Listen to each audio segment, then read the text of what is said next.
সুপ্রিয় দর্শক সবাইকে স্বাগত জানাচ্ছি টিভিএন 24 টেলিভিশন আয়োজিত নিয়মিত অনুষ্ঠান দ্য ভিউজ। আমি হাবিব রহমান আছি আপনাদের সাথে। হ্যাপি নিউ ইয়ার 2026। আজকে এই অনুষ্ঠানটি দ্য ভিউজ অনুষ্ঠানটি আমার জন্য এই বছরের প্রথম অনুষ্ঠান। কাজে আজকের অনুষ্ঠানে আজকে আমরা বেশ কিছু জিনিস নিয়ে আলোচনা করব। তার মধ্যে একটি থাকবে আপনার এই বছরের investment in terms of 2026 stocks, crypto, real estate, এই সমস্ত বিষয় নিয়ে আলোচনা থাকবে। ইমিগ্রেশনের পরবর্তীতে সেকেন্ড পার্টে আমরা ইমিগ্রেশন নিয়ে আলোচনা করব এবং বেশ কিছু গুরুত্বপূর্ণ তথ্য আপনাদের কাছে তুলে ধরবো।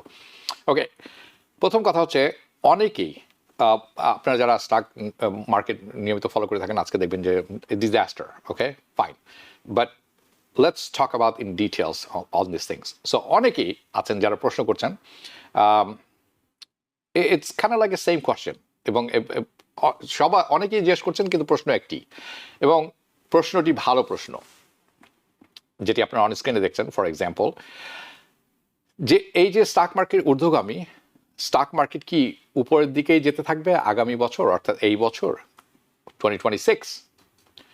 Gold and silver, by the way, gold and silver কিন্তু আজকেও রেকর্ড ব্রেকিং অবস্থায় আছে। So the gold and silver already too expensive. So তাদের প্রশ্ন, আরেকটি প্রশ্ন হচ্ছে, did we miss the opportunity, আমরা কি সুযোগটি হারালাম কিনা? সো আজকের এই প্রোগ্রামে আমি চেষ্টা করব walk you through how I am thinking about investing in generally 2026, and more importantly, আরও তাৎপর্যপূর্ণভাবে যেটা, আলমগীর দিনা খান, ধন্যবাদ সাথে থাকার জন্য। কেন, এই কেনর উত্তরটি খুব দরকার। সো দ্য সিম্পল রিয়ালিটি হচ্ছে এরকম, সিম্পল রিয়ালিটিটা হচ্ছে very simple. That is, the Federal Reserve যেটি আছে, আপনারা সবাই জানেন, আমার অনুষ্ঠান যারা নিয়মিত দেখে থাকেন, ফেডারেল রিজার্ভ যে কাজটি করছেন যার কারণে অর্থ কিন্তু সস্তা হয়ে যাবে। তারা বলে থাকেন making money cheaper, not more expensive. এটি কিন্তু ডলারের অর্থ একটু কমে আসবে। And when they make money cheaper, যখন তারা এটি হয়, যখন তারা অর্থের মূল্যায়নটা অবমূল্যায়ন করেন, অ্যাসেট প্রাইস, অর্থাৎ যে কোনো অ্যাসেট, আপনার রিয়েল এস্টেট, বাড়ি অথবা রিয়েল ভ্যালু, রিয়েল অ্যাসেট যেটি থাকে তার মূল্য কিন্তু বেড়ে যায়। So the real asset price tend to go up. So কী ধরনের asset? We are talking about stock, we are talking about gold, we are talking about silver, and we are talking about real estate, and just anything in general যেটির মূল্য আছে, যেটি ধরা ছোঁয়া যায়, যেটি কেনা বেচা করা যায়। So this is not speculation, এটি কোনো বানানো কথা নয়। That's how the system is designed. এইভাবেই আমেরিকার সিস্টেমটি ডিজাইন করা হয়েছে, এবং this is how it functions. Now, আরও একটু আগে দূরে চলে যাওয়ার আগে কিছু কথা আছে যেটি আমাদের আলোচনা করে নেওয়া দরকার। We have to talk about the concept, আমাদের যে তত্ত্বটি আছে, লিকুইডিটি। আপনারা আমার অনুষ্ঠান যারা নিয়মিত দেখে থাকেন, আমি অনেক সময় বলি অর্থের তারল্য, দ্য কনসেপ্ট অফ লিকুইডিটি। ওকে, যদি আমরা অন স্ক্রিনে দেখি, ওকে, সো আপনি যদি এটা ব্রেকডাউন করেন ইন প্লেন ইংলিশ, সহজ ভাষায়, লিকুইডিটি অর্থাৎ তারল্যের অর্থ হচ্ছে সিম্পল মিনিংটা হচ্ছে অর্থের সহজলভ্যতা। Money is available in the system. ব্যাংকে যান, অর্থ আছে; স্টক মার্কেটে যান, অর্থ আছে; রিয়েল এস্টেট ক্রয় করবেন, আপনার কাছে অর্থ আছে। So it's how easy it is to access, কত দ্রুত এবং কত সহজে আপনি এই অর্থটি নিতে পারেন। আসছি সেই প্রসঙ্গে, তখন আপনি বুঝতে পারবেন অর্থের তারল্যর কথা আমি কেন বারবার বলতে থাকি। So when you have situation, যখন আপনার এরকম সিচুয়েশন থাকে যেখানে লিকুইডিটি অর্থাৎ অর্থের সরবরাহ এবং তারল্য ইজ টাইট, খুব কঠিন করে রাখা হয়, তখন কিন্তু আপনি যখন লগ্নি করবেন, লোন নিতে চাবেন, যে কোনো কারণে, ব্যবসার কারণে, বাড়ি কেনার কারণে, তখন কিন্তু এটি এক্সপেন্সিভ হবে। আপনারা জানেন যখন লগ্নি পাওয়া কঠিন হয় তখন কিন্তু ইন্টারেস্ট রেট অনেক উপরে থাকে, এবং আপনি অনেক যখন নেনও, it becomes expensive for you. Lendings, তখন কি হয়, লোন দেওয়া স্লো ডাউন হয়ে আসে। তার অর্থ আরেকটি হলো কি, যে অ্যাসেট প্রাইসেস তখন কি হয়, স্ট্রাগল করে, কারণ যারা বিক্রয় করতে চাচ্ছেন, ক্রেতা যারা আছেন, লোন পাচ্ছেন না, তখন কি করবেন, তার মূল্যটি কমিয়ে নিয়ে আসেন। So the asset price struggles. But যদি আমরা সিনিয়রিটি ঘুরিয়ে দেই, উল্টে দেই, wife we flip the side, যখন আপনার সিচুয়েশনটা এরকম থাকবে যে অর্থের তারল্য, দ্য লিকুইডিটি ইজ প্ল্যান্টিফুল, অনেক আছে, এবং আপনি যখন তখনই লোন করতে পারছেন, ব্যাংক আপনাকে লোন দিতে রাজি আছে, they are borrowing, it's going to be cheap, money flows much more freely in the system. কারণ ব্যাংক কি করবে, ব্যাংক কী করবে সেটি পরে আসছি। তখন হয় কি অ্যাসেট অথবা আপনার যে কোনো মূল্যবান জিনিস আছে, সোনা হতে পারে, রূপা হতে পারে, আপনার বাড়ি হতে পারে, the asset price tend to rise, এটির মূল্য বেড়ে যায় কারণ ক্রেতা থাকে, আগ্রহী ক্রেতা থাকে। ওকে, সো থিঙ্ক অফ লিকুইডিটি এমনভাবে চিন্তা করেন একটি চৌবাচ্চা অথবা একটি সুইমিং পুলে পানি, যখন পানির লেভেলটি আপনি বাড়াবেন তখন যাই থাকবে এই সুইমিং পুলে, সেটি খেলনা থাকতে পারে, খেলনা বোর্ড থাকতে পারে, লাইফ জ্যাকেট থাকতে পারে, সব কিন্তু ভেসে উপরে উঠে যাবে, এভরিথিং ফ্লোটস হায়ার। কিন্তু যখন পানিটি ড্রেন করে বের করে নিয়ে যাওয়া হয় তখন সব কিছু কিন্তু তলানিতে পড়ে যায়। সো রাইট নাও এই মুহূর্তে দ্য ওয়াটার লেভেল, ধরে নিন পানির উচ্চতা সুইমিং পুলে বাড়ছে, the water level is rising again. So this is where, এই জায়গাটিতে অনেক মানুষ আছেন তারা একটু কনফিউজ থাকেন। ওকে, তারা চারিদিকে দেখেন এবং তারা বলেন যে অ্যান্ড রাইটফুলি সো, যে the price are too high, সব কিছুর মূল্য তো অনেক বেশি। পিপল ফিল স্ট্রেসড আউট, আপনি স্ট্রেসে থাকেন, specially financially and economically, right? So and the economy doesn't feel strong, যেমনটি এখন মনে হচ্ছে যে অর্থনীতি কিন্তু খুব শক্তিশালী মনে হচ্ছে না। বাট আমি আপনাদেরকে বলবো, I will tell you, I want to tell you that that's now how financial market works. এভাবে ফাইন্যান্সিয়াল মার্কেট কাজ করে না। What's more important সেটা হচ্ছে অ্যাক্সেস টু দ্য মানি, যেটি খুব গুরুত্বপূর্ণ। আপনার অ্যাক্সেস থাকতে হবে অর্থের ব্যাপারে, you have to have access to the money. যখন লিকুইডিটি বাড়ে অর্থাৎ অর্থের তারল্য বেড়ে যায়, right, increases money, not going to just stand still. আপনি মনে রাখবেন, ব্যাংক এই কথাটি একটু আগে বলছিলাম যে যখন অর্থের তারল্য বেড়ে যায় সিস্টেম বলতে ব্যাংক, স্টক মার্কেট, সব জায়গায় বেশিরভাগ অর্থ তো ব্যাংকের কাছেই যায়। ব্যাংক কি অর্থ নিয়ে বসে থাকবে? Money is not going to just stand still, এটাকে মুভ অ্যারাউন্ড করতে হবে। It's can move around, it's going to see a return, কারণ ব্যাংক এই অর্থের একটা রিটার্ন চায়, এই অর্থের একটা বিনিয়োগ চায়, বিনিয়োগটার মাধ্যমে তারা রিটার্নটি চায়। It is going two flow in to the stock market, the ETF, the gold, silver, precious metal, real estate, anything যেটার একটা পারসিভড স্টোর ভ্যালিউ আছে, যার মূল্য আছে, মূল্যবান আছে, যার মূল্যমান আছে। ওকে, সো this is why এই কারণে market can continue grow and going up when there is a plentiful of liquidity, যখন যেই পরিমাণ লিকুইডিটি আমাদের আছে তার চেয়ে বেশি লিকুইডিটি এখন দেয়া হচ্ছে। ইভেন যখন অর্থনীতি বুম করছে না, even when the economy is not booming. ওকে, নাও কয়েকটা জিনিস আমি হাইলাইট করতে চাই ফর ইউ, সবার জন্য। দ্য হোল সিচুয়েশন যেটি আছে এখন, interest rate, about the interest rate, by the way interest rate কিন্তু বাড়ির আরও কমে এসেছে এবং আরও কমবে বলে আমি মনে করি।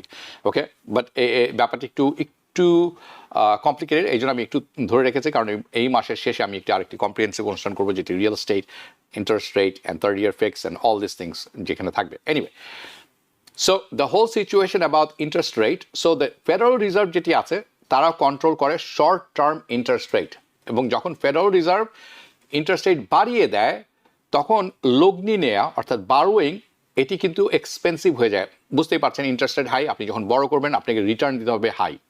ওকে, so it becomes expensive. When the Federal Reserve interest rate কমিয়ে নিয়ে আসে তখন কিন্তু অর্থ লগ্নি করা হয়ে যায় চিপার, আপনি কম ইন্টারেস্ট রেটে নেবেন। এখন যখন ইন্টারেস্ট রেট কমে আসবে কিছুদিন পরে, আপনারা যখন রিফাইন্যান্স করবেন আপনার কিন্তু এটা চিপার হবে, সস্তা হবে compared to now. Okay, and the cheaper money, এটা একটা ইন্টারেস্টিং জিনিস আপনাদের খেয়াল রাখতে হবে, যখন অর্থ সস্তা হয়ে আসে, the cheaper money changes behaviors, এটা আমাদের অভ্যাস বদলায় across the entire economy, by the way, শুধু আপনি আমি না, it changes our behavior in the economy. Okay, now আমরা মানে we are talking about companies, you know, যেরকম উদাহরণস্বরূপ বলা যেতে পারে বিভিন্ন কোম্পানি আছে তাদের অলরেডি চড়া সুদে ঋণ নেওয়া আছে, তারা এখন এটা রিফাইন্যান্স করবেন, they will refinance this debt. Investor যারা আছে তারা কি করবেন, নতুন করে লগ্নি নেবেন, কারণ it's cheaper, they will take more risk. কারণ ক্যাশ যদি আপনি পড়ে থাকে ব্যাংকে, the cash is going to earn less, আপনি ফেলে রাখেন ডিপোজিটে, it will be nothing, zero, আপনি কোনো রিটার্ন পাবেন না, it's going to yield nothing. So অনেক মানুষই আছে তারা এখন কি করবেন, তারা খুঁজবেন কিভাবে তাদের অর্থ যদি হাতে থাকে এবং লগ্নিও নিতে পারেন, তার রিটার্নটা কোথা থেকে আসবে সেই জিনিসটা খুঁজতে থাকেন। অ্যান্ড ভ্যালুয়েশন, কোন জিনিসের মূল্য আরও বাড়বে, such as real estate and stock. এবং অনুষ্ঠানের শেষের দিকে আপনাদের কাছে কিছু জিনিস তুলে ধরবো যখন আপনি বুঝতে পারবেন যে কী পরিমাণ অর্থ আপনিও বানাতে পারেন। আপনি জানি অনেকেই প্যান্ডেমিকে বিপুল পরিমাণ অর্থ বানিয়েছেন। The time has come again in a different way. Anyway, they are going to rise, সব কিছু যে ভ্যালুয়েশন আছে সব কিছু বাড়বে, যে কোনো যে কোনো জিনিস মূল্যবান আছে সেটির মূল্য আরও বেড়ে যাবে। তার কারণ ফিউচার প্রফিট, সামনে এটা থেকে আপনি পাবেন। And the future profit are going to be discounted at the lower rate right now. Okay, কারণ আপনি যেটা কিনবেন সেটা লোয়ার রেটে কিনবেন, ফিউচার প্রফিটটি হবে। So this is the rate, this is Y, এই একটি কারণে রেট কাটিং সাইকেল যখন ইন্টারেস্ট রেট কমানো শুরু করেন federal reserve, it's so much, it matters so much.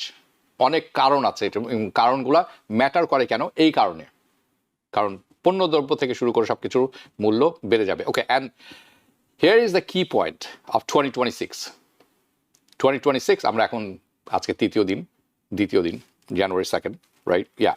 So the key point of 2026, we are no longer in a tightening cycles. যে আপনার মনে আছে যে ফেডারেল রিজার্ভ যেভাবে অর্থের তারল্য এবং যে কোয়ান্টিটেটিভ টাইটেনিং করছিলেন সেটি কিন্তু আর করছেন না। সেই টাইট অবস্থায় আমরা নেই, আমরা এখন ইজি মানি সাইকেলে আছি, যেটা সমর্থন করে, ইট সাপোর্টস হায়ার অ্যাসেট প্রাইসেস, মনে রাখবেন। ওকে, নাও আরেকটি জিনিস বলে রাখা ভালো, যেটি আপনি এখন দেখছেন অন স্ক্রিনে, যে মানি প্রিন্টিং। আপনি জানেন ফেডারেল রিজার্ভ কিন্তু অর্থ ছাপানো শুরু করেছে, ডিসেম্বর 12 তারিখ থেকে করা শুরু করেছে। সেদিন আমার অনুষ্ঠান ছিল, সেদিন আমি বলেছিলাম এবং প্রমাণও দেখিয়েছিলাম। The Federal Reserve balance sheet, তারা বলছেন তারা ব্যালেন্স শিট এক্সপ্যান্ড করছেন, এটির ব্যাখ্যা আমি এক্সপ্যানশন করছেন কয়েক সপ্তাহ আগে দিয়েছি। সো তারা নাম দিয়েছেন রিজার্ভ ম্যানেজমেন্ট, বাট দিন শেষে এটি আসলে মানি প্রিন্টিং, অর্থাৎ ডলার ছাপানো শুরু হয়েছে। That's all going on right now. Okay, তারা শুরু করেছেন $40 বিলিয়ন প্রতি মাসে, and that's already started December 12th. And so federal reserve তারা কি করবে, তারা বলবে the whole money printing is technical, it's temporary. এটা একটা টেকনিক্যাল ব্যাপার, এটা টেম্পোরারি ব্যাপার, এটা আসলে কোয়ান্টিটেটিভ ইজিং না, বাট মার্কেট আসলে কেয়ার করে না কোন নামে এটিকে ডাকা হচ্ছে। Market care about what it does, এটা করে কি। Okay, it does inject money into the financial system, এটি কি করে, অনেক অর্থ নিয়ে আসে ফাইন্যান্সিয়াল সিস্টেমে। And if you have more money, যখন আপনার হাতে অর্থ থাকবে, you are going to have more liquidity, আপনার কাছে অনেক অর্থের সমারোহ থাকবে, তারল্য থাকবে, higher asset price, and the price, যে কোনো অ্যাসেটের মূল্য বেড়ে যাবে। So the chain is simple and it is consistent. Now যেহেতু এই পর্যন্ত আপনারা বুঝে গেছেন, রাইট নাও এই মুহূর্তে money printing is not one time event. যদি মনে করে থাকেন ওকে 40 বিলিয়ন প্রিন্ট করছেন, একবারই তো করবেন, দ্যাটস ইট, রাইট? নো, এটা একবারের বিষয় নয়, not a one time event. তার কারণ হচ্ছে অনেকেই আছেন তারা এই দেয়ার গোনা সে যে দিস মানি প্রিন্টিং, তারা বলবেন যে এই মানি প্রিন্টিং আসলে কিন্তু অনেকেই অর্থনীতিবিদরা বলছেন যে আসলে অনেক দিন পর্যন্ত চলবে। This money printing is not going to last long, একদল আছে বলবেন, আবার আরেকদল বলবেন না। কিন্তু বিশ্লেষণ কি বলছে? যে দলটি বলছেন যে বেশি দিন এটা চলবে না, they are going to stop very soon, খুব তাড়াতাড়ি থামিয়ে ফেলবেন, কাজে এটি নিয়ে বেশি চিন্তার কোনো কারণ নেই, ইটস টেকনিক্যাল ব্যাপার। But there is a problem with this argument. এই আর্গুমেন্ট নিয়ে একটি প্রবলেমটা হচ্ছে সিস্টেম, আমাদের যে সিস্টেম, আমেরিকান সিস্টেম আছে, এটা এমনভাবে ডিজাইনই করেছে, রিকোয়ার্স লিকুইডিটি, এটার মধ্যে অর্থের তারল্য সবসময় থাকতে হবে। দ্য ইউএস গভর্নমেন্ট, তার কারণ কি, আমেরিকার সরকার runs large deficits, bank needs reserves, market depends on stable funding conditions, সব কিছুর প্রয়োজন তারল্যে, অর্থাৎ তারল্য না থাকলে সব কিছু বন্ধ হয়ে যাবে। সো ওয়ান্স যখন দ্য ফেডারেল রিজার্ভ শুরু করেছে যে liquidity is paid, right, then they have to try, they cannot really, they are not going to try to shut it down. এটা খুব তাড়াতাড়ি তারা করতে পারবে না এবং করবেও না। Then there is going to be risk. যদি তারা এটা করেন, হঠাৎ করে বন্ধ করে দেন, তাহলে রিস্কটি অনেক বড় হয়ে যাবে। আর যদি করতেও পারেন, যদি something else ব্রেকস, we don't know অর্থনীতিতে কোন জিনিসটা ভেঙে পড়বে, কারণ অর্থনীতির অবস্থাটা এখন একটু বোঝা মুশকিল। সো এইসব কারণে লিকুইডিটি সাইকেল আসলে লম্বা সময় ধরে থাকে, অর্থাৎ যখন অর্থ বা ডলার প্রিন্ট করা শুরু হয়ে থাকে এবং মার্কেটে ছাড়াও হয়ে থাকে, এর বিস্তৃতি ব্যাপক আকার ধারণ করে এবং এটা অনেক লম্বা সময় ধরে চলে, যতটা আমরা আশা করি তার চেয়েও লম্বা সময় ধরে। So it is a wide balance sheet expansion usually comes in phases. যখন এটা হয় তখন কিন্তু ধাপে ধাপে আসে, এটা not in short burst. এটিও মনে রাখার জিনিস। This are all technical, but খুবই ইম্পর্টেন্ট যে আমরা এই জিনিসটা বুঝি, কারণ যে জিনিসটা আমি ব্যাখ্যা করবো তারপরে এটি আপনাদের কাজে লাগবে। অ্যান্ড নাও আপনাদেরকে আরেকটি জিনিস চিন্তা করতে হবে, সেটি হচ্ছে ইউএস ডলার। সবাই জানেন যে ডলার কিন্তু ডলারের মূল্য কমে আসছে, ডলারের ভ্যালু কমে আসছে। একটা জিনিস বলে রাখা ভালো, আমেরিকাতে বসে কিন্তু আপনি বুঝতে পারবেন না যে ডলারের ভ্যালু কত কম বেশি। আপনি যখন আমেরিকার বাইরে যাবেন তখন আপনি বুঝবেন যে ডলারের ভ্যালুটি কত। Everybody wants dollar, dollar is a hot cake. American এটা বুঝেন না এখানে বসে, আমরাও বুঝি না, কিন্তু যে মুহূর্তে আপনি পদার্পণ করবেন আমেরিকার বাইরে, আপনি বুঝে যাবেন ডলারের value it's a hard currency. Anyway, going back to our topic, আপনাদের মনে রাখতে হবে ইউএস ডলার যেটি আপনারা দেখছেন, না পরেরটি আমরা যদি দেখি, থ্যাংক ইউ। আমেরিকার যে ডলারটি আছে, US dollar, US currency, the consequences when, যখন ইন্টারেস্ট রেট ফল করে, নিচে নেমে আসে, মানি সাপ্লাই বেড়ে যায়, তখন ডলার দুর্বল হয়ে আসে, এটাই স্বাভাবিক। এবং রাইট নাও ডলার খুবই দুর্বল। ওকে, ওয়াই, কেন? তার কারণ হচ্ছে যদি ইন্টারেস্ট রেট ফেল করে আর ফল করে, দেন you get paid less interest. আপনাকে যখন ইন্টারেস্ট রেট কমিয়ে নিয়ে আসা হয়, আপনি যখন ব্যাংকে টাকা রাখবেন তার বিরুদ্ধে আপনি কিন্তু খুব কম ইন্টারেস্ট ফেরত পাবেন for holding dollars, right? Okay, and if you have more dollars in existence, আর যদি অনেক ডলার আপনার হাতে থাকে, দেন অথবা সিস্টেমে থাকে, তার অর্থ হচ্ছে ইউ আর পারচেসিং, আপনার purchasing power for everyday dollar that you are going to is decrease. অর্থাৎ আপনার হাতে ডলার অনেক রয়ে গেছে, কিন্তু ইন্টারেস্ট রেট কমে আসছে, ডলারের মূল্য কমে আসছে, তার আসল অর্থ হচ্ছে আপনার হাতে অনেক টাকা আছে কিন্তু আপনার এর মূল্য কমে আসছে। অর্থাৎ যে জিনিসটা আপনি $10 দিয়ে কিনতেন সেটা এখন $15 দিয়ে কিনবেন, তার অর্থ আপনার ডলারের ভ্যালু কমে গেছে, ওই জিনিসের মূল্য বেড়ে গেছে। এটা মনে করা ঠিক নয়, একটু ডিফারেন্ট চিন্তা। Okay, that's what it means. And weaker dollar, যখন ডলার দুর্বল হয়ে আসে, তখন কি হয়? It helps push prices for US stocks. এটি একটি ইম্পর্টেন্ট জিনিস। যখন ডলার দুর্বল হয়ে আসে, এটির কারণে US stock market, gold, silver, precious metal, commodities, real estate, সব কিছুর কিন্তু মূল্য বেড়ে যায়। So for example, gold and silver, if you have them, যদি আপনার কাছে থেকে থাকে অথবা আপনি স্টক কিনে থাকেন, প্রাইসড ইন ডলার্স, এটির প্রাইসটি ধার্য করা হয়েছিল ডলারে, দেন আপনার ওই সিচুয়েশনে পড়বেন যখন ডলার দুর্বল হয়ে আসবে, তখন কিন্তু আপনি যেই পরিমাণ, যে আউন্স কিনেছেন, 10 আউন্স ক্রয় করেছেন, whatever, right, it's going to take you more dollar to buy the same ounces of gold or the metal in this precious metal. Okay, অর্থাৎ আপনি যেটি $3,000 কিনতেন আউন্সেস অফ গোল্ড, এখন $4,000, $4,300 এরকম। কিন্তু ডলার, তার মানে কি ডলার দুর্বল হয়ে আসছে, আপনার যে মেটাল এটা কিন্তু বাড়েনি।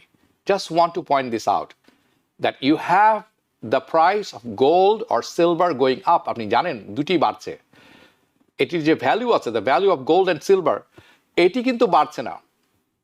If you have 1 ounce of gold or silver, আপনার কাছে কিন্তু 1 ounce সিলভার and গোল্ড আছে, এর প্রাইস বেড়ে গেছে, কিন্তু আপনার কাছে 1 ounce গোল্ড or সিলভার আছে, অর্থাৎ ডলারের মূল্য কমে গেছে। What's going on is the price is going up because the dollar is weak, and that's what's happening. এই জিনিসটা বোঝা দরকার। ওকে, বিশ্বব্যাপী ডলারের চাহিদা খুব বেশি, আপনি যখন দেশের বাইরে যাবেন আপনি দেখতে পারবেন। Okay, anyway, this is one of the reason. এটি অনেকগুলি কারণের একটি কারণ, যার কারণে দামি মেটাল, প্রেশাস মেটাল বলে থাকি আমরা, যেটা পারফর্ম খুব ভালো করে যখন ডলার দুর্বল হয়ে আসে, ডিউরিং দ্য ইজিং সাইকেল, অলসো যখন অর্থনীতি ইজি হয়ে আসে। সো দিস ইজ, এটা কোনো আইডিওলজি না, this is simple math. Okay, and আমি যেটি এখন বলবো সেটি হচ্ছে this is not surprising also. কেন সারপ্রাইজ লাগে? ডলার কোনটা সারপ্রাইজিং না? ডলার দুর্বল হয়ে আসছে, সবাই ভীত হয়ে যাচ্ছেন, এটা সারপ্রাইজ হয়েন না। তার কারণটা কি আসলে এটি কেন আমি এখন ব্যাখ্যা করব। দিস এভরিবডি নোজ দিস, সবাই জানে এটা, বাট দ্য কারেন্ট অ্যাডমিনিস্ট্রেশন, এই যে অ্যাডমিনিস্ট্রেশন আছে ট্রাম্প অ্যাডমিনিস্ট্রেশন, তারা চান না খুব শক্তিশালী ইউএস ডলার। কেন? Here is Y. খুব শক্তিশালী ডলার যখন হয়ে থাকে তাহলে কি হয়, যেটি আপনারা দেখছেন, এটি আপনাদের জন্য তৈরি করা, এইটি এক্সপোর্ট হয়ে যায় খুব এক্সপেন্সিভ। বিদেশি দেশের বাইরে, আমেরিকার বাইরে থেকে যখন মানুষ আমেরিকান পণ্য ইম্পোর্ট করে থাকেন, খাদ্যদ্রব্য হতে পারে, বস্ত্র হতে পারে, এনিথিং হতে পারে, রাইট? ডলার খুব স্ট্রং থাকলে export becomes very expensive and it hurts exports. আর কি হয়? It's going to tighten the global financial conditions. কারণ আমেরিকার সাথে সবার জড়িত অর্থের দিক থেকে, কাজেই বিশ্বব্যাপী ফাইন্যান্সিয়াল কন্ডিশন খুব টাইট হয়ে আসে। আর কি করে? It creates, it increases stress on the debt market, যেই মার্কেটের থেকে সবাই লোন নিয়ে থাকেন বিশ্বব্যাপী। It could be IMF, it could be World Bank, it could be US banks, doesn't matter. এটি তখন ঋণ যেখান থেকে দেওয়া হয় খুব শক্ত হয়ে আসে। It becomes slow down economic activity, it will slow down economic activity. অর্থনীতির চাকা স্লো হয়ে আসে, মন্থর হয়ে আসে, যার ফলে জিডিপি মন্থর হয়ে যায়। ওকে, সো একেবারে interconnected. But if you have a situation, যখন আপনি এরকম সিচুয়েশন থাকেন যখন ডলার মডারেটলি দুর্বল, খুব বেশি দুর্বল না, ওকে টাইপের দুর্বল, ইন দ্যাট সিচুয়েশন তাহলে কি হয়? এটি সাপোর্ট করে গ্রোথ, এটি প্রবৃদ্ধিকে খুব সাপোর্ট করে। It's can manage large debt loads, make financial conditions easier. So ডলারের যে দুর্বল হয়ে আসা বা দুর্বল হয়ে আসছে ডলার, হাই করার কোনো কারণ নেই। বড় বড় হেডলাইন পড়বেন না প্লিজ। I know. ওকে, ডলারের দুর্বল হয়ে আসা কোনো অ্যাক্সিডেন্ট না। You can call it a release valve. আপনারা দেখেছেন রিলিজ ভ্যালভ, যেখানে খুব বেশি প্রেশার হলে আমরা এটার এদিক সেদিক করি, যার জন্য প্রেশারটা কমে আসে। Okay, it is by design. Okay, Afzal Karim watching from Long Island, thank you. Shahidul Islam, happy new year to you. Shaheda Islam, happy new year. আপনাদের সবাইকে, Kamrul Islam watching from Buffalo. Okay fine, আপনাদের সবাইকে ধন্যবাদ যোগ দেওয়ার জন্য। দিস ইজ ভেরি ইম্পর্টেন্ট, কারণ কিছুক্ষণের মধ্যে আমি দেখাবো কেন এই কথাগুলি বলছি, তখন it will all make sense. না, আমি এখন যে বিষয়টা কথা বলতে চাই সেটি হচ্ছে something that investors needs to understand. যারা ইনভেস্টর আছেন, বাই দ্য ওয়ে, ইনভেস্টর বলতে শুধুমাত্র আপনি মনে করবেন না যে আপনি স্টক মার্কেটের ইনভেস্টর, আপনি রিয়েল এস্টেট ইনভেস্টর হতে পারেন, আপনি ব্যবসার ইনভেস্টর হতে পারেন, আপনি অনেক কিছুর ইনভেস্টর হতে পারেন। You are an investor. যদি আপনি ইনভেস্টর হয়ে থাকেন, you need to understand this part.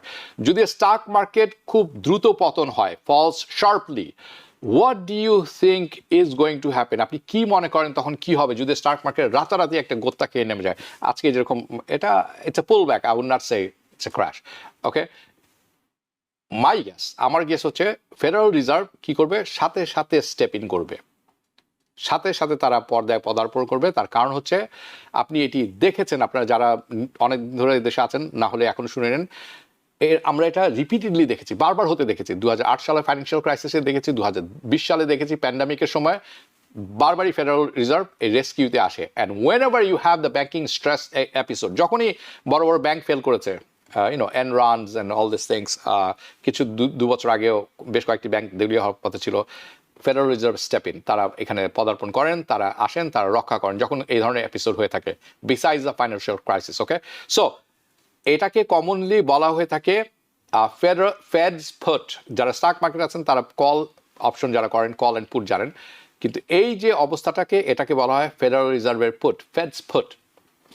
যখন ফেডারেল রিজার্ভ আসে রেস্কিউ করতে তাদের অর্থনৈতিক পলিসির মাধ্যমে, কি করে তারা? ইন্টারেস্ট রেটটি কি কমিয়ে নিয়ে আসেন, তারা ডলার প্রিন্টিং শুরু করেন, মানি প্রিন্টিং শুরু করেন। Now why does the fed put happens?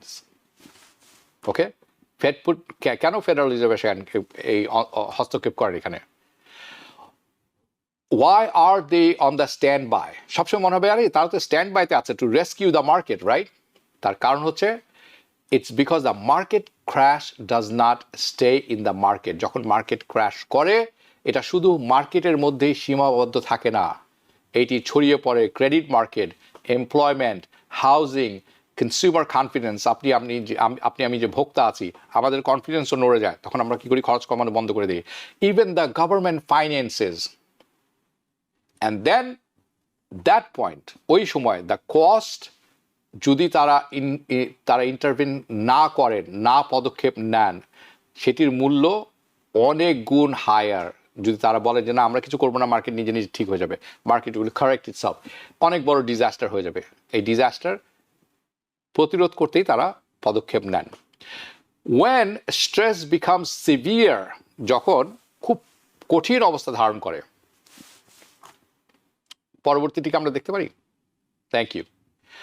যখন খুব তীব্র আকার ধারণ করে অবস্থার, রাইট, দ্য ফেডারেল রিজার্ভ তারা কি করে? তারা রেসপন্ড করে। The Federal reserve is going two respond. কিভাবে? ইন্টারেস্ট রেট কমিয়ে নিয়ে আসা, লিকুইডিটি অর্থাৎ অর্থের তারল্য বাড়িয়ে দেওয়া, লিকুইডিটি ইনজেকশনস, এমার্জেন্সি প্রোগ্রাম নিয়ে আসেন। কোভিডের সময় দেখেছিলেন আপনারা, দেদারসে তারা অর্থ দিয়েছিলেন, এসবি লোনের মাধ্যমে, পিপিপির মাধ্যমে,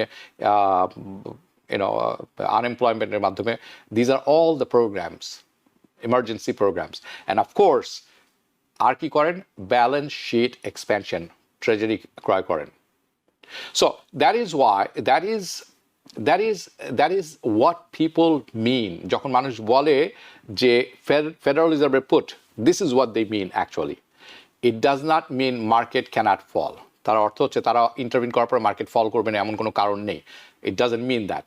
It means that if there is a major decline, অনেক বড় সড়ো গোত্তা খেয়ে নিচে নামছে মার্কেট, মানে বিরাট একটা ডিজাস্টার হবে, তখন তারা এই পলিসি সাপোর্ট নিয়ে হাজির হন। So a very good question, খুব ভালো একটি প্রশ্ন যেটি আছে, why the Federal Reserve trapped into supporting market? Let's go back to, আমরা যদি আগের সিনারিতে একটু ফিরে যাই, আগেরটা একটু যদি, থ্যাংক ইউ, হ্যাঁ, ওকে।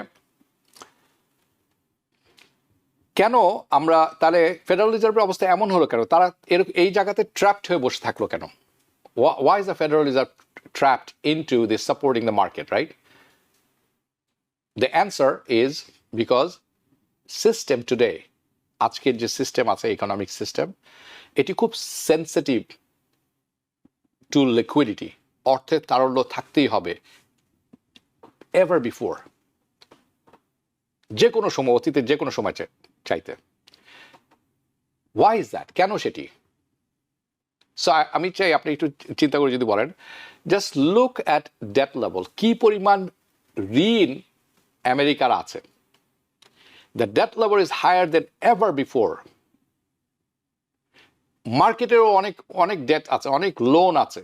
The markets are more interconnected, by the way. US market, London market, Japan, Asia, Oceania market, Asia market, Hong Kong market, right? The markets are interconnected than ever before. So in that type of environment, এই ধরনের এনভায়রনমেন্টে যখন আপনার financial stress হয় সিস্টেমে, এটি খুব দ্রুত ছড়িয়ে পড়ে, খুবই দ্রুত ছড়িয়ে পড়ে, আগের যে কোনো সময়ের চেয়ে দ্রুততার সাথে। That means policy response খুবই দ্রুত হতে হবে। The policy responses are going to have be very fast, faster than ever, or even larger. শুধু ফাস্ট হলেই চলবে না, অনেক বড় সড়ো রেসপন্স হতে হবে। Now let's take a look ahead, একটু সামনের দিকে আমরা দেখি। সো আমি একটু ওভারলুক দিই সামনের দিকে, ওকে। সো দিস ইজ খুব তাড়াতাড়ি হতে যাচ্ছে, রিলেটিভলি সুন, ওকে। এই বছর মে মাসে 2026 সালে কি হবে? ফেডারেল রিজার্ভের নতুন চেয়ার আসবেন। অ্যান্ড অফকোর্স আমি বলবো না যে কে হতে পারেন, আমি এর আগে নিয়ে একটি প্রোগ্রাম করেছিলাম, তারপরে তারা দুবার এখন তিনজনের নাম চলছে। So forget about that, okay. What matters, যেটা ম্যাটার করে সেটা হচ্ছে এটি হবে নিউ লিডারশিপ। এবং যখনই নিউ লিডারশিপ আসে, the new leadership usually brings a shift in tone and priorities. যখনই নতুন নেতৃত্ব আসে তখন কি করে তারা? তাদের প্রায়োরিটি, তারা কোনটা মনে করেন প্রায়োরিটি, এটা পরিবর্তন হয় এবং তাদের টোনও পরিবর্তন হয়ে যায় সময়ের ধারার পরিবর্তনের সাথে সাথে। অ্যান্ড দ্য শিফট, যে পরিবর্তনটা আসে টুয়ার্ডস ইজিয়ার মনিটারি পলিসি, তারা সবসময় সবচেয়ে সহজ যে অর্থনৈতিক ধারাটি আছে, পলিসিটি আছে, সেটি গ্রহণ করে থাকেন। Definitely not a tighter one. Okay? So, they are gonna want to run it hard. তারা কি খুবই মানে একে উচ্চতায় নিয়ে যাবেন সব কিছু? The economy, the market, even inflation? Maybe. কিন্তু তারা কি চাবেন? তারা চাবেন বুস্ট করতে অর্থনৈতিক ইকোনমিক অ্যাক্টিভিটিস, তার সাথে সাথে বুস্ট হয়ে যাবে কি অ্যাসেট প্রাইস। বারবার আমি বলছি তার কারণ আছে, আমি আসছি। অ্যাসেট প্রাইস, যে কোনো অ্যাসেট আছে আপনার, এর মূল্য বেড়ে যাবে। ইটস গোয়িং টু বি তারপরে আরেকটি জিনিস মনে রাখবেন, এটি তারা করবেন তার কারণ হচ্ছে অর্থনৈতিক অ্যাক্টিভিটি বাড়িয়ে ফেলবেন, অ্যাসেট প্রাইস বেড়ে যাবে। তার অন্যতম আরেকটি কারণ আছে, সেটা হলো পলিটিক্স। কারণ mid term election is right around the corner, এবং যারাই আসবেন ফেডারেল রিজার্ভে, ট্রাম্প প্রশাসন সমর্থিত, তারা কিন্তু চাবেন এই অর্থনৈতিক অ্যাক্টিভিটি এবং অ্যাসেট প্রাইস দুটি যাতে বেড়ে যায়, so that they look good. কিন্তু আপনি কিভাবে এটার ফায়দা উঠতে পারেন, that's where I am coming little bit later. Okay, কিছুক্ষণ পরে আসছি সে ব্যাপারে। So let's connect the dots. অনেক কিছু বললাম। In a world where rates are falling, আমরা এমন একটা পৃথিবীতে দাঁড়িয়ে আছি যেখানে ইন্টারেস্ট রেট কমে আসছে ক্রমাগতভাবে, 3 বার কমেছে গত বছর। লিকুইডিটি অর্থাৎ অর্থের তারল্য বাড়ছে, ডলার দুর্বল হয়ে আসছে, এবং ফেডারেল রিজার্ভ স্ট্যান্ড বাই মোডে রেডি আছে যাতে তারা পদক্ষেপ নিয়ে আসতে পারেন। So they are ready to intervene. Investments, asset price, তারাও কিন্তু সব কিছুতে they are gonna stand to benefits. So এই পদক্ষেপগুলো যখন নেবেন, রিয়েল এস্টেট বলেন, আপনি স্টক মার্কেট বলেন, ইনভেস্টমেন্টের সব কিছুর মূল্য বেড়ে যাবে। দিস ডাজ নট মিন, এটার অর্থ এমন নয় যে investment are going to go straight up. Okay, যে কোনো ইনভেস্টমেন্ট আছে সব একের উপরে, এর অর্থ এর না।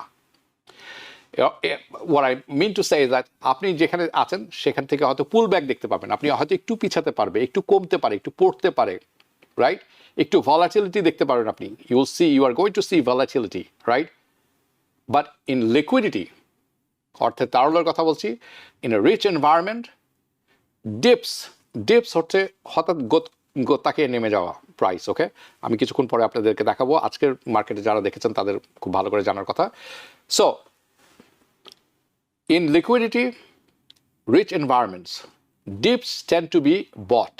যখন মূল্য পড়ে যায় হঠাৎ করে, সেটা রিয়েল এস্টেট হতে পারে, সেটা স্টক হতে পারে, হঠাৎ করে পতন ঘটেছে, দেখবেন কেউ না কেউ এসে ছো মেরে নিয়ে চলে গেছে।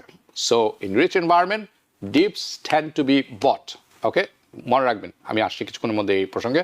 So I want to share, আমি শেয়ার করতে চাই আপনাদের সাথে মাই হাই লেভেল ভিউ, এবং আমার কি প্ল্যান আমি করেছি 2026-এ, সম্পূর্ণভাবে না, in terms of investment.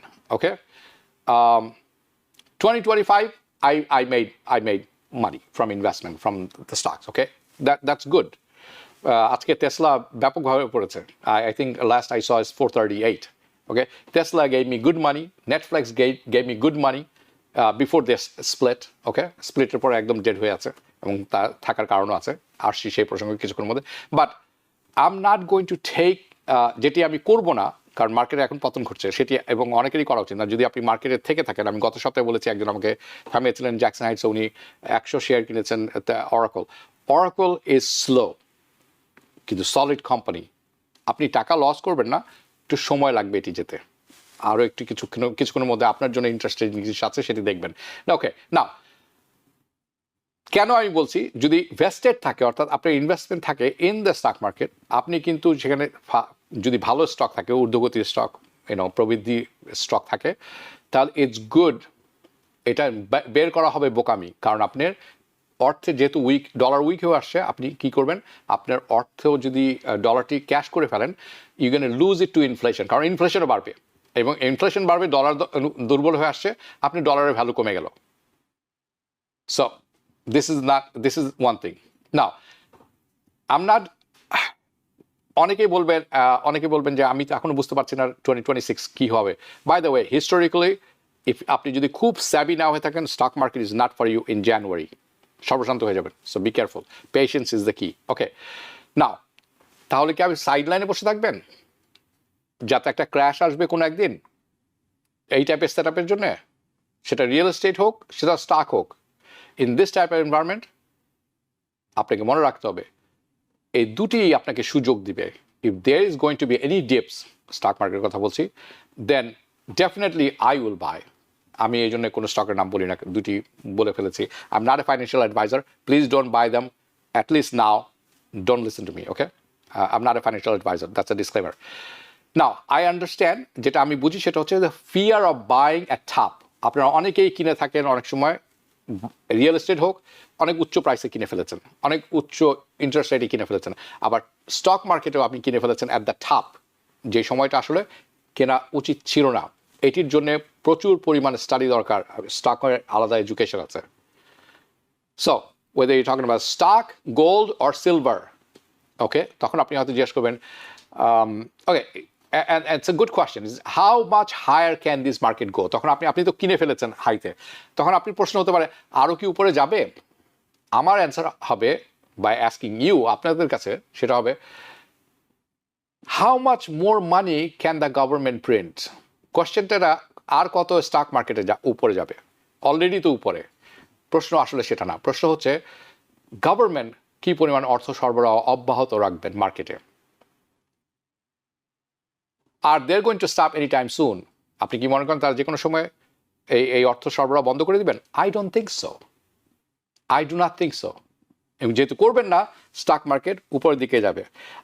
Traveller Shakil, সালাম হাবিব ভাই, বেগম খালেদের যে জানা যায় আপনারা যেভাবে লাইভ দেখলেন সেটা আমি বাংলাদেশের যে কোনো চ্যানেলে দেখিনি।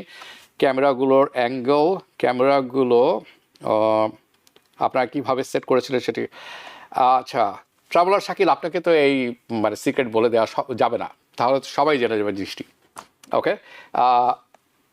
যাবে, চলে দেবো। অনেক সুন্দর গুরুত্বপূর্ণ আলোচনা, ধন্যবাদ, আপনাকেও ধন্যবাদ। ওকে, আমি যদি পরবর্তী একটি অনস্ক্রিন চার্টটি দেখি, যেটি আপনারা দেখছেন, এটি যদি আমরা একটু ফুল স্ক্রিনে দেখতে পারি সবার জন্য খুব ভালো হবে, যদি সম্ভব হয়। আমি দুটি আপনাদের দেখাবো এবং আপনারা যারা দেখছেন এবং পরবর্তীতে অন্যদেরকে আপনি করতে পারেন, দেখাতে পারেন, খুবই ভালো হবে।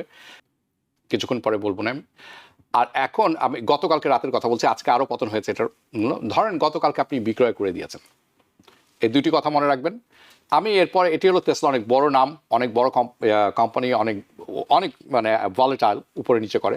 আরেকটি দেখাতে চাই আমি আপনাকে পরবর্তী, যদি আমরা একটু দেখি, এটা হচ্ছে রবিনহুড, হুড নামে পরিচয়, স্টিকার সিম্বল। এটি যদি আপনি সেম এপ্রিল 7-এ কিনতেন 2025 সালে এবং বিক্রয় করে দিতেন গতকালকে, তাহলে আপনি কি পরিমাণ প্রফিট করতেন সেটি আমি আপনাকে দেখিয়ে দিই। পরবর্তী আমরা যদি দেখি ফুল স্ক্রিনে প্লিজ। ওকে, তো স্টক প্রাইস আপনি যদি এপ্রিলের কিনতেন টেসলা, আপনার পড়তো $214.25, এবং গতকালকে রাতে পর্যন্ত ছিল $2,449.72।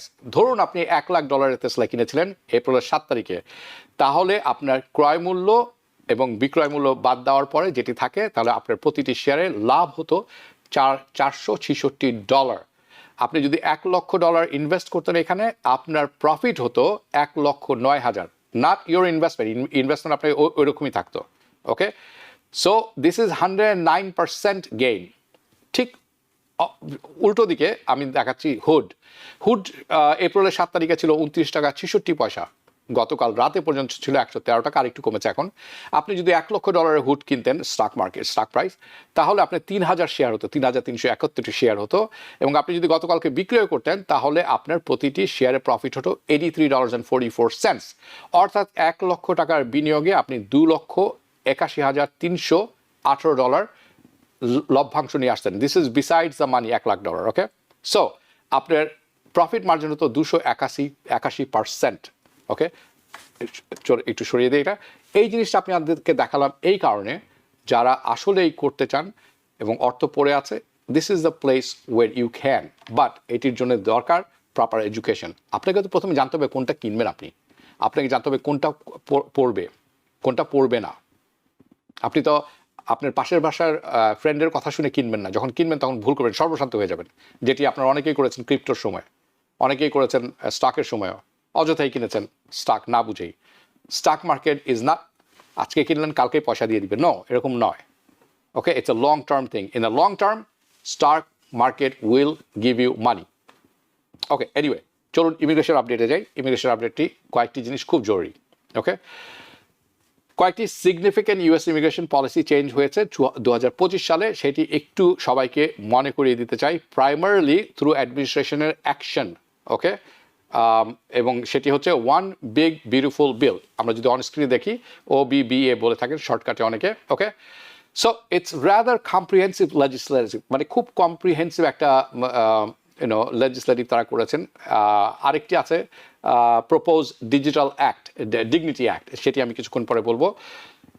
যে বড় বড় পরিবর্তন আমরা দেখেছি, কি চেঞ্জেস 2025-এ, সেটি হলো H-1B ভিসা প্রায়োরিটাইজেশন।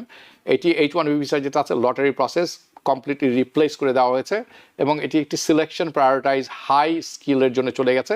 অর্থাৎ সাধারণ যারা আছেন, যেভাবে আসছেন স্পেশালি ইন্ডিয়া, বাংলাদেশ, পাকিস্তান, বাংলাদেশ থেকে খুবই কম, ইউরোপ থেকে অনেকটাই অসাধ্য হয়ে গেছে। আর new potential is very expensive H-1B visa, okay. কাজেই এটি হলো সবচেয়ে বড় পরিবর্তন।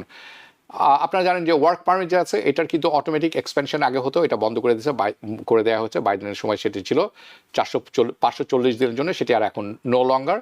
এবং আপনাকে কী করতে হবে, টাইমলি এক্সটেনশন ফাইল করতে হবে। আপনি যখন ফাইল করবেন অ্যাপ্লিকেশন, এটা শেষ হয়ে গেছে অক্টোবর 30 তারিখে 2025 সালের, ওকে।